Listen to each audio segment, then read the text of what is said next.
오늘 본문의 말씀을 통하여서 주어진 상황에 감사하라라는 제목으로 하나님의 말씀을 함께 상고해 보기를 원합니다. 여러분, 아브라함에게 하나님께서 이삭을 바치라라고 했던 그 사건을 잘 알고 계시죠?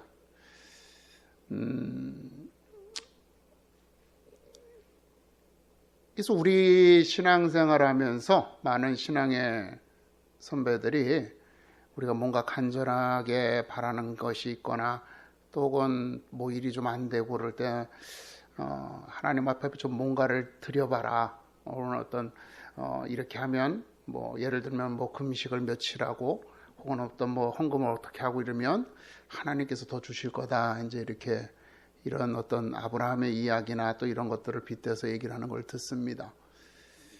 근데 사실 우리는 아브라함과 동일한 상황이 아니죠.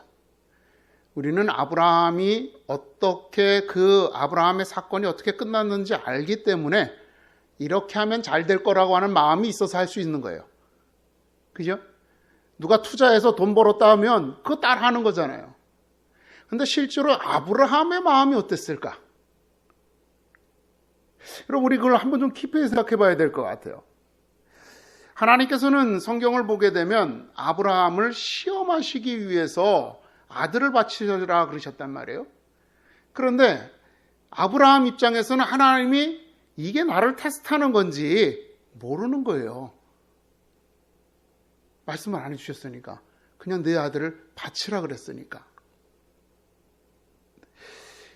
그럼 왜 하나님께서 이와 같은 시험을 하셨느냐? 창세기 22장 12절을 보게 되니까 아브라함이 하나님을 얼마나 경외하는지 확인하시기 위해서라는 거예요. 이렇게 말씀하시죠.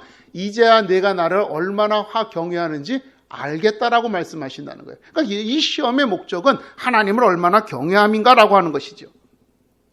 그러면 그가 통과한 시험은 뭔가? 단순하게 우리가 그 사건 겉으로 드러나는 것을 보면 아들을 드리라라고 하는 거잖아요. 거기에는요, 이런 거죠. 하나님이 소중하니? 아들이 소중하니? 이거 물어본 거예요. 너 하나님을 선택할래? 내 아들 이삭을 선택할래? 이것을 물어보신 거예요. 여러분, 아브라함에게 이삭은 어떤 사람이에요? 어떤 존재예요? 정말 소중한 사람입니다.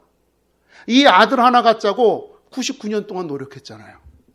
그래서 안 돼서 이제는 80이 넘어서 다 포기했는데 그때 하나님이 내가 너한테 아들 주겠다. 그렇게 희망을 주고 또 10년, 15년 동안 또 질질 끄는 거예요. 그러면 얼마나 애간장이 타요. 그래서 이스마엘을 낳게 되는 거잖아요. 그렇게 아주 긴 시간 동안 간절히 바라고 오랫동안 기다리고 그래서 정말 귀하게 얻은 아들이에요. 얼마나 사랑했겠어요. 심지어 이 아들을 얼마나 사랑했느냐 하면 그 하갈과 이스마엘이 아들 이삭을 괴롭히는 걸 보고 이 사라가 아브라함한테 고사실을 하죠. 그래서 결국에는 아브라함이 하갈과 이스마엘을 집에서 내쫓을 정도로, 그죠? 그렇게 소중하게 사랑했던 자식이란 말입니다. 그는 자신의 적자라는 사실, 또 하나님께서 이삭을 아브라함의 후계자로 인정하시고 그를 통하여 내 후손을 번성하겠다라고 하는 이 약속을 받았기 때문에 그는 그를 얼마나 사랑하고 소중하게 여겼는지 우리가 미루어 짐작할 수 있는 것입니다. 그런데 하나님께서 어느 날 갑자기 그 모든 약속과 말씀을 뒤집고 이삭을 바치라는 거예요. 말이 안 되잖아요. 그죠? 어떻게 될지 우리는 다 알고 있으니까 뭐 그래 그러지만 아브라함 입장에서는 하나님 이건 뭐예요? 하나님 내가 이 이삭을 통해서 내 후손을 날 번창하게 해주신다고 하셨는데 이제 와서 이 아이를 바치라니요. 나는 이거 약속 믿고 내 이스마엘까지도 내칠 정도로 그렇게 이 아이를 사랑하고 그랬는데 하나님 앞에 얼마나 그 마음이 답답하고 호소하고 따지고 싶었겠느냐 말이에요. 거역할 수 없는 하나님의 명령이지만 그 마음은 그 명령에 순종하여 이삭을 희생할 것인지 아니면 명령을 거역하고 이삭을 살릴 것인지 선택의 기로에서 그는 당연히 갈등할 수밖에 없었습니다. 근데 그 얼마나 갈등을 했는지 창세기를 보게 되면은요, 이 아이를 데리고 이삭을 데리고 하나님께서 정하신 곳까지 도착을 했어요. 근데 거기에서 3일 동안 지체하는 거예요. 성경에 보니까 그렇게요. 하나님께서 지정하신 곳에 이르렀더니 3일이 지난 후 이렇게 돼 있어요. 3일째 되는 날 이렇게 돼 있어요. 그러니까 도착해서 3일째 되는 날까지 갈등하는 거예요. 오늘 드려야 되나 말아야 되나, 얘를 바쳐야 되나 말아야 되나, 이런 갈등이 그의 마음속에서 끊임없이 일어나는 거죠. 번제가 뭐예요, 여러분? 번제는요,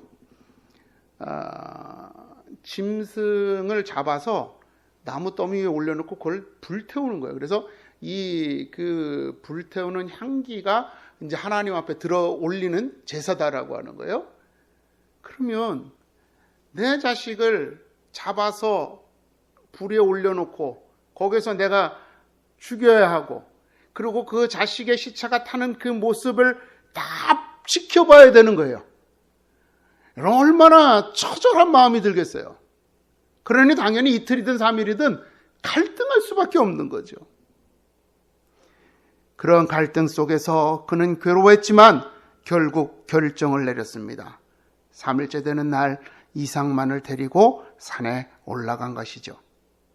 그는 이렇게 아들이 아닌 하나님을 선택함으로써 하나님을 가장 사랑하고 있음을 나타내었던 것입니다.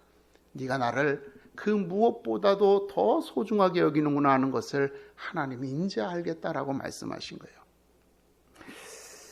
오늘 본문에서 하나님께서 우리들에게 명령하시는 것은요, 내 이웃의 것을 탐내지 말라라는 것입니다. 이 말씀은요, 뭐라 그럴까, 아주 그냥 열정적으로 그것을 원하는 마음, 이것을 내가 꼭 가져야지만 하겠다라고 하는 그런 어떤 목표의식의 뚜렷한 마음, 그래서 그것을 위해서라면 내 모든 대가를 치불할 수 있다라고 하는 그런 어떤 열정적인 마음을 탐내지 말라라는 말에 탐을 낸다라고 하는 말이 그 뜻이 말이에요. 그러니까 이 말은 우리가 무언가를 보고 그리고 그것을 내가 가지면, 그것을 누리면 내가 행복하게 될 것이다라고 하는 그러한 간절한 어떤 확신이 있어서 그것을 꼭 가져야 되겠다라고 생각하는 그 모든 것들이라는 거죠. 이미 내가 가지지는 못했지만, 아직 가지지는 못했지만, 누리지는 못했지만 그것이 내 것만 된다면 나를 행복하게 해줄 수 있는, 나를 즐겁게 해줄 수 있는 것이다라고 하는 그러한 욕망의 대상을 가리키는 겁니다. 사실 여러분, 이것을 포기하기는 쉽지 않습니다. 포기하는 거 쉽지 않아요. 인간이라고 하는 존재는 어떤 목표를 설정을 하고 그 목표를 달성하는 것을 통해서 자신의 존재감을 느끼거든요. 그죠? 그래서 어떤 삶의 목표를 잃어버린 사람들이 어떻게 해요? 대부분 자살하잖아요. 나 인생 더 이상 살 필요 없어. 그리고 죽잖아요. 자살한단 말이에요. 즉 무슨 말이냐면 우리에게 인생의 목표라고 하는 것은 내가 살아있는 이유 혹은 내가 내가 어떤 존재인지를 설명할 수 있는 그것이라는 거죠. 내가 돈을 위해서 살아가면 내가 돈을 벌기 위해서 살아가는 거고, 내가 자식을 위해서 살아가면 내 인생의 기쁨은 자식이 되어지는 것이고, 내 인생은 그렇게 자식에게 모든 것을 희생한 사람이라고 설명할 수 있게 되는 거죠. 이러한 목표를 통해서 우리는 내 존재감을 느끼고, 이 존재감을 통해서 내가 얼마나 행복한지 스스로 측량해보는, 재보는 그러한 존재들이란 말입니다. 이러한 측면에서 아브라함에게 주어진 시험은 그가 이 세상에서의 기쁨을 얼마나 간절하게 원하는가를 알아보시기 위함이었다는 겁니다.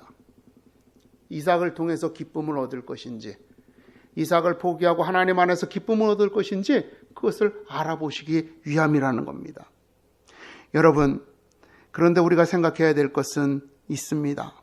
이삭은 그의 아들이지만 그의 소유가 아니라는 거죠. 하나님은 사실 이걸 또한 우리들에게 알려주시기 원한 거였어요. 이삭을 간절하게 원했지만 그들은 아들을 낳지 못했을 때 하나님께서 이삭을 선물로 주신 거예요. 그죠? 원래 그의 것이 아니었는데, 그래서 그가 간절히 원했으나 99세 될 때까지 얻지 못했던 것을 하나님이 그에게 주셨고, 이제 그것을 원래대로 돌려놓으라는 얘기죠. 하나님 앞에 번제로 드리라는 말은. 여기에서 여러분, 오늘 우리가 탐심의 대상에 대하여서 한번 생각해 볼 이유가 있다는 겁니다. 오늘 본문의 말씀을 보면 내 이웃의 아내나 남종이나 여종이나 소나 낙이나 이웃의 소유를 탐내지 말라 그러잖아요. 어떻게 보면 도둑질하지 말라라고 하는 말씀하고 이렇게 유사하죠. 그죠? 근데 왜 이렇게 두 번씩이나 이렇게 해놓으셨을까? 뭐 이게 도둑질하는 게 그래서일까? 그게 아니라 이 탐심이라고 하는 것은 결국 어떤 대상, 남의 것뿐만이 아니라 하나님께서 우리에게 맡기신 것조차도, 우리가 열심히 수고해서 노력해서 벌면 그게 내 거라고 생각하잖아요. 근데 하나님은 아니야, 그것도 내 거야. 그래서 그것에 대한 어떤 우리 탐심이라 그럴까요? 그거를 집착이라는 말로 바꿔서, 그죠? 우리가 가진 것에 대해서 집착하는 것. 우리 집착하는 것도 뭐예요? 내가 그것을 탐하고 싶어서 그런 거잖아요. 이것이 있어야지만 내가 행복할 거라고 하는 욕심이 있어야지만 내가 집착하잖아요. 근데 이 집착까지도, 내가 가지고 있는 것까지도 하나님께서는 거기에 대해서 탐하지 말라, 집착하지 말라라고 말씀하신다는 겁니다. 우리가 소유하고 있는 것은 원래 우리의 것이 아니다라고 성경은 말씀하세요. 사람들은 자신이 얻은 것이 자신의 것이라고 생각합니다. 그래서 더 많은 것을 쌓고 더 많은 것을 모음으로써 내가 행복해질 수 있고 사람들 앞에 내 자신을 더 드러낼 수 있다라고 생각을 해요. 이사야서 5장 8절을 보니까 이러한 우리들의 본성을 이렇게 말씀하세요. 가옥에 가옥을 이으며 전토에 전토를 더하며 빈틈이 없도록 하고 이 땅인 가운데서 홀로 거주하려는 자들. 그죠? 여러분, 우리가 세상에서 나의 어떤 존재감을 드러낸다라고 하는 건 뭐예요? 내가 어떤 사람에게 얼마나 많은 영향을 끼칠 수 있느냐. 그리고 그 영향력을 끼칠 수 있는 것들은 오늘날에는 돈이죠. 그죠? 이거잖아요. 그러니까 점점 내가 더 많이 쌓아서 내 영향력을 넓혀나가면 모든 사람들이 내 앞에 와서 굽신거리고 내 말에 영향을 받고 내 말에 순종하는 것을 보면서 나는 이런 사람이 하고 대단하게 스스로를 즐거워하고 만족할 수 있는데, 그런 우리들의 마음을 가리켜서 하나님은 뭐라 그러냐면 화 있을진저다라고 이렇게 말씀하신다는 거죠. 왜? 집착하니까. 거기에 내 행복의 근원이 거기에 있다라고 생각하고 그것만을 추구하기 때문이라는 겁니다. 우리는 소유한 만큼 행복하다고 생각하고 그 소유하는 것에 집착한단 말입니다. 즉 소유하는 것을 즐기는 것입니다. 이것이 바로 탐심이라는 거죠. 그런데 하나님께서는 아브라함과 이삭을 통하여 내가 벌고 내가 모으고 내가 이룬 것이지만 그것은 내 것이 아니라 하나님께서 주신 것이니 그것조차도 하나님께 드려야 될 때가 되면 드려야 한다라고 말씀하고 있는 것입니다. 내가 가진 것에 대한 집착까지도 내려놓아야만 한다는 겁니다. 우리의 소유물이라고 생각했던 것도 원래는 하나님이시기에, 하나님의 것이기에 그 탐심마저도 내려놓아야 한다는 거죠. 그래서 예수님이 누가복음 12장에서는 이렇게 말씀하세요. 모든 탐심을 물리치라. 모든 탐심을 물리치라. 그러면서 사람의 생명이 그 소유에 넉넉한 데 있지 않다는 거죠. 그게 뭐예요? 여러분, 우리 이 마음이 청지기라는 마음이에요. 청지기. 그죠? 하나님께서 내게 주신 것이 나 혼자 잘 쓰고 잘 먹고 잘 살라고 영원히 내 소유로 주신 것이 아니라 이것을 잘 관리하고 그래서 나를 통하여 하나님의 은혜가 이웃들에게까지 흘러나갈 수 있도록 그렇게 하나님께서 나에게 이 물질을, 이 능력을, 이 달란트를 맡기신 것이다라고 하는 것, 이것이 청지기 의식이잖아요.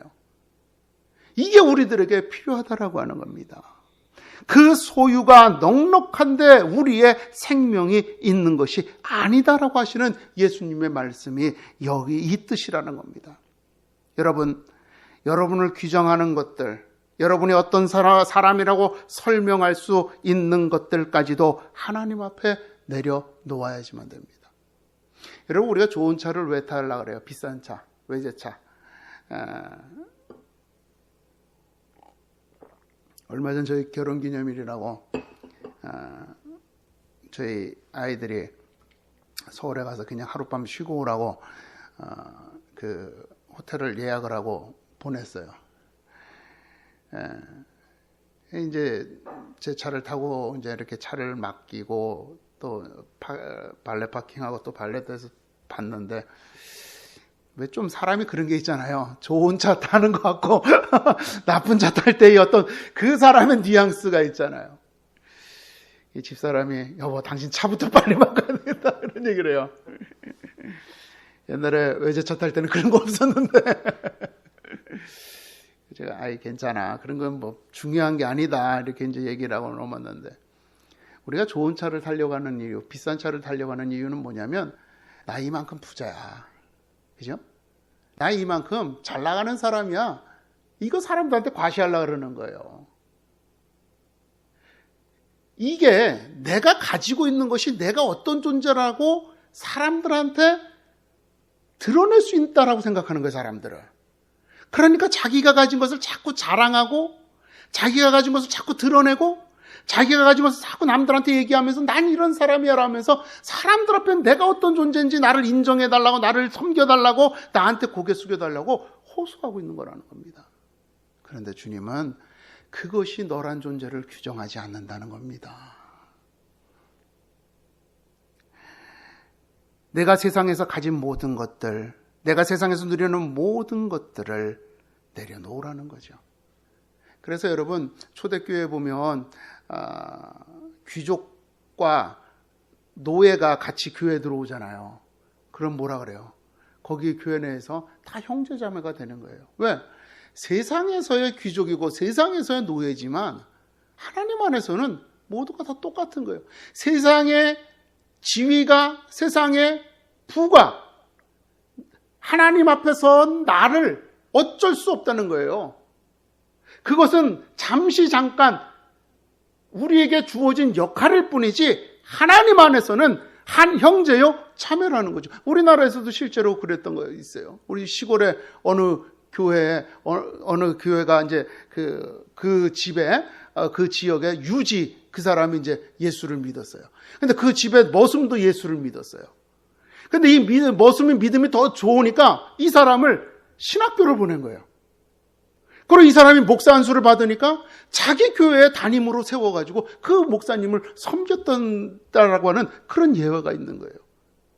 우리는 하나님 안에서 우리가 세상에서 나를 어떻게 규정하는 것들은 다 의미 없는 것들이고 하나님 안에서 우리는 모두가 다 한 형제요 자매가 되어야지만 된다는 것입니다. 세상에서 우리를 규정하는 것들이 더 이상 하나님 안에서는 우리의 자랑이나 자격이 되지 않아야지만 한다라고 하는 겁니다. 그러므로 세상에서 우리가 어떤 사람이 되기를 위해서 살아가는 것이 아니라 내가 하나님 앞에서 어떤 사람으로 살아갈 것인가를 고민하는 자들이 되어야 되죠. 그 방법에 대해서 사도 바울은 자족하는 마음이라 그랬어요. 자족하는 마음이 있으면 경건에 큰 이익이 되느니라. 여러분 경건이에요. 영성이라는 표현을 제가 좀 첨부하자면 우리 이 영성이라는 표현은 우리 기독교 내에서 우리 개혁교회 내에서는 그렇게 올바른 표현이 아니에요. 경건이에요. 우리는 내가 뭐 영적으로 맑고 이런 거 아니고 우리는 경건한 삶이에요. 내가 얼마나 하나님 앞에 바르게 살아가느냐 이걸 따지는 거거든요. 우리가 조금 이렇게 약간 복음주의, 신비주의 어떤 그런 것들이 하면서 이게 어떤 영성을 따지는 이런 문화들이 돼버렸는데, 영성이 중요한 게 아니라 사실은 경건이거든요. 우리 야고보 사도가 그러잖아요. 너의 믿음을 나한테 보여봐라. 나는 내 삶으로 나한테 너의 믿음을, 내 믿음을 보이겠다고. 그죠? 이 경건이 큰 도움이 되는데, 그것을 이렇게 설명해요. 우리가 세상에 아무것도 가지고 온 것이 없으며 또한 아무것도 가지 못하니, 우리 옛날 공수래 공수고, 그죠? 빈손으로 왔다 빈손으로 간단 말이에요. 우리가 먹을 것과 입을 것이 있은즉 족한 줄로 알 것이니라. 그러니까 지금 내가 오늘 이 순간 내가 당장 하루 쉴 곳이 있고, 내가 당장 한 끼를 배부르게 먹을 수 있고, 지금 누군가 나와 따뜻한 체온을 나눌 수 있는 내 가족이다라고 하는 것에 만족하라는 거예요. 그런데 우리는 지금 먹고 자고 누리고 교통하는 이것들이 내일도 돼야 되고 그 다음날도 돼야 된다라고 하는 기대와 염려와 욕심 때문에 자족하지 못한다는 겁니다. 그런데 오늘 주어진 이것에 대해서 감사하라고 하나님이 이 사도 바울은 말하고 있는 겁니다. 이것이 바로 자족하는 마음, 즉 우리에게 주어진 삶에 만족하는 것이 자족하는 마음이라고 이야기를 하고 있는 것입니다. 그러면서 사도 바울은 말합니다. 부하려고 하는 자들은 시험과 올무와 여러 가지 어리석고 해로운 욕심에 떨어지나니 곧 사람으로 파멸과 멸망에 빠지게 하는 것이라. 돈을 사랑하지 말라. 일만하게 뿌리가 되나니 이것을 탐내는 자들은 미혹을 받아 믿음에서 떠나 많은 근심으로써 자기를 찔렀도다. 그죠? 여러분, 우리가 사이가 좋다가도 사람들하고 벌어지는 관계가 벌어지고 싸우게 되는 이유가 뭐예요? 뭔가 내가 갖고 싶은 것 혹은 내가 가지고 있는 것, 내가 소중하게 여기는 것을 다른 사람이 원해서 그것을 요구할 때예요. 그죠? 친구 사이에도 친구들 대부분 뭐 내가 소중하게 여기는 뭐 볼펜을 갖다가 부러뜨렸다. 그럼 싸우는 거잖아요. 또 내 거 마음대로 가져가. 그러고 싸우는 거죠. 가족 간에도 그래요. 부모 유산 때문에 싸우는 게 뭐 때문에 싸우잖아요. 그전에는 아주 형제가 화기애애 정말 우애가 깊었던 형제들도 부모님 돌아가시고 나서 어느 날 갑자기 유산 상속 문제 때문에 싸우고 등 돌리고 안 본단 말이에요. 왜 그래요? 우리가 무언가에 대해서 집착하며 그것을 내가 더 가지려고 할 때, 그것을 내가 가져야만 된다라고 생각할 때, 그때 문제가 발생한다는 겁니다. 내려놓으면 싸울 게 없죠. 저희 손이 처남이 우리 장인어른한테 참 감사해요. 재산을 하나도 안 물려주셔서 싸울 일이 없어요. 근데 저기 위에 그 큰 집에는 원래는 저희 장인어른한테 물려줄 재산까지 다 큰아버지한테 다 갔거든요. 근데 이제 관리를 잘 못할 거라고. 근데 그 재산 때문에 자녀들은 재산 탕진하면서 살고, 큰아버지 돌아가시고 큰어머니 돌아가시고 나니까 거의 형제가 얼굴을 안 봐요. 그렇게 되는 거예요. 내가 뭔가를 집착하기 시작할 때 그 집착은 나로 끝나는 게 아니라 다른 사람에게도 그 집착이 생기기 때문에 거기에 반드시 문제가 생기는 거죠. 여러분, 하나님의 백성은 하나님 안에서 살아가는 사람들입니다. 하나님께서 허락하신 것에 만족하고 허락하지 않으신 것에 마음을 두지 않는 것입니다.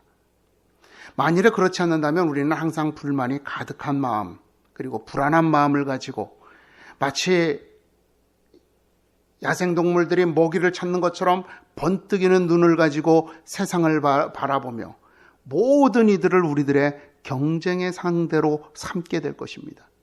그 삶에는 더 이상의 안식도 평화도 안전도 없습니다.